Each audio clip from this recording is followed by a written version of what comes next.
may nakita tayo dito ng tindahan ng mga, alam mo yon, exotic food. So subukan siguro natin mga tatlong klase ng insektong tinitinda nila dito, no? Kaya natin to. Basta siga, kaya natin to. Basta share and subscribe, no? Like, share, and subscribe, kaya natin to. So, andito tayo, bumili tayo ng tatlong klase ng insektong kinakain nila, no?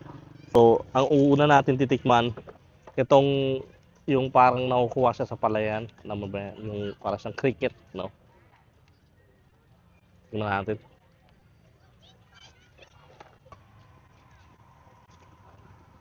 Hindi naman siya masama yung lasa.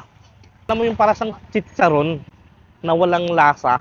Ang nagpapalasa lang sa kanya yung mga, alam mo yung parang mga betchin niya, yung asin niya.